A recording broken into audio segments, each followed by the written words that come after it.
Bonjour les enfants. Aujourd'hui, on va commencer un nouveau chapitre, la matière. Et on va commencer par qu'est-ce qu'un mélange? Alors, corrigeons les exercices que vous avez faits. Donc, commençons par l'eau d'un fleuve est un mélange. Donc, on vous avait demandé d'imaginer si on mettait de l'eau trouble, de l'eau du fleuve dans un récipient et qu'on laisse reposer, qu'est-ce qu'on va trouver? Donc, et on vous a demandé de dessiner. Donc, ce que vous devriez dessiner, c'est dans le premier récipient, au début de l'expérience, de l'eau trouble marron ou orange. Et à la fin, après quelques minutes, vous devriez dessiner une couche sombre au fond et après de l'eau claire au-dessus. Après, que se passe-t-il lorsqu'on mélange un liquide avec un solide? Faites bien attention, liquide et solide. Parce que plus tard, on va voir quand on mélange deux liquides. Dans ce cas-là, c'est liquide avec solide. Donc, dans les liquides avec les solides, on a l'eau avec du sable, l'eau liquide, sable solide, l'eau avec le sel, eau liquide, sel solide, l'eau avec du café soluble, eau liquide, café soluble solide, et un verre de l'eau avec des brindilles. Alors, qu'est-ce qu'on va remarquer? On va remarquer que dans le 1, le sable va se déposer au fond. Le sable n'est pas soluble dans l'eau. Le mélange est hétérogène. On dit que c'est une suspension. Dans le B, le sel ne va pas se déposer. Il se mélange à l'eau. Il se dissout dans l'eau. On dit que le sel est soluble. Le mélange est homogène. Et c'est une solution homogène, ça veut dire que on voit une seule structure. C'est comme si c'était partout de l'eau, alors qu'il y a du sel dedans. Dans le premier, non, il y a deux structures, il y a le sable et l'eau.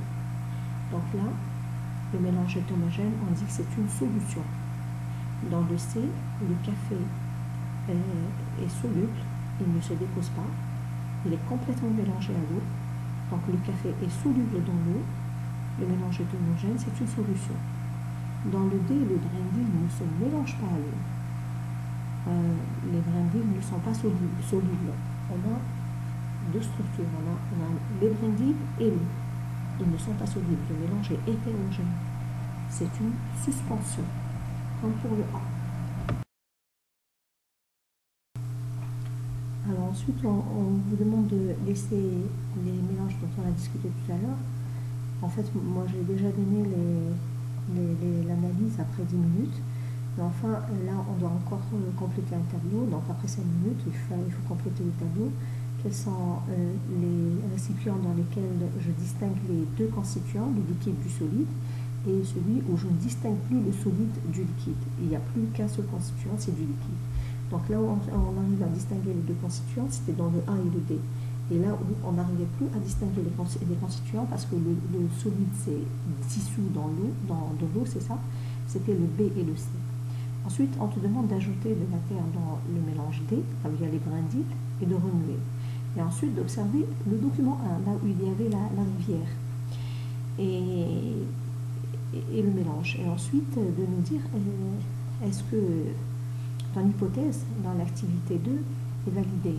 Dans la correction, je n'ai pas parlé de ton hypothèse, parce qu'en fait, c'est une hypothèse, j'accepte toutes vos hypothèses. Après, à toi de voir, est-ce que ton hypothèse est vérifiée ou est-ce que tu t'es trompé.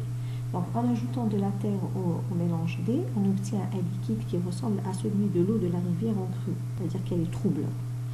Donc, à toi de voir, qu'est-ce que tu as mis dans ton hypothèse. Donc, on a vu quand on mélange un solide avec un liquide ce qui se passe. Maintenant, on va voir quand on mélange deux liquides, qu'est-ce qui va arriver. Alors, on vous a demandé d'émettre des hypothèses. Quand on mélange de l'eau avec du vinaigre coloré, de l'huile, du lait, du sirop, du jus de fruits ou du miel liquide. Après avoir fait les expériences, je vous donne donc les résultats.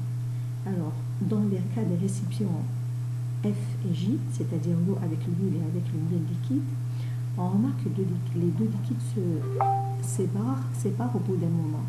le mélange est donc hétérogène, on appelle ça une émulsion.